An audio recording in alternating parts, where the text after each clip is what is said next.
So obviously, Bo, great win tonight once again. We knew that you were one of the best, if not the best wrestler in the UFC.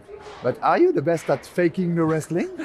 I think that just the threat of my wrestling is obviously very strong, and so that's just something I take to my advantage. Obviously now people know I can box, and I'm going to continue to develop. So maybe next time we'll see a few kicks, and then I'm just going to keep rounding out my game every fight.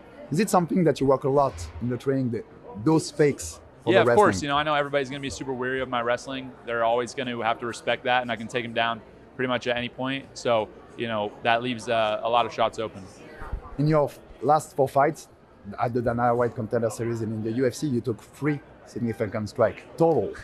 I'm going to need to see some replays on those because, in my opinion, I've taken 0. But, 3, I guess. Nah, I think it's 0. We'll go with 0. So let's go with 0. Do you want... When we heard that number, do you want the competition to go up in the next few fights? Yeah, definitely. I think every fight I'm going to step up in competition. Obviously, this one had a late replacement, but at the same time, he's 7-0 with 5 finishes. I was only 4-0, and he almost had double my experience and a lot of finishes. So I think it was a step up in competition for me. But yeah, definitely continuing to fight better guys until I get that belt. We saw you wrestling, tonight we saw the heavy hands. What part of Bo Nickal didn't we see yet? I think there's a lot, I think that my transitions are obviously super quick, super high level, and I think I want to continue to mix it up, right? I'm mixing my wrestling with my boxing. I'm going to be mixing my wrestling with my jiu-jitsu, mixing in, hopefully start to mix in some wrestling with some Muay Thai, and figure out how to blend those together and make it its own. And that's what I really want to do in this sport is create something new, something different, something unique, and hopefully leave it better than I found it coming in.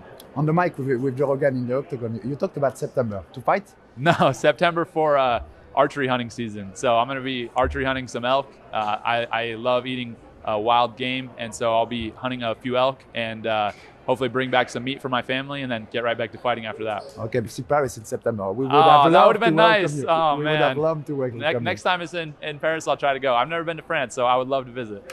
Okay, and when can we expect you back in the octagon? I would say, towards the end of the year, probably. We'll see. I'm going to talk with my management team, talk with my coaches, and see what's best, and we'll make a decision. In Madison Square Garden, November 11th, the day before the 30th year of the UFC. That's a good place to showcase your skill. I wouldn't mind that one. I've competed in Madison Square Garden before for wrestling, and I would love to do it again for MMA. And as we talked about that card, John Jones, Stipe Miocic was on this yesterday. What's your thought on the fight?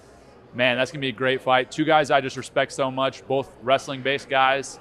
And they're such legends. I don't even feel like I could give a prediction. I just think it'll be a great fight. And if it's both of their last fights, I hope it is an amazing fight.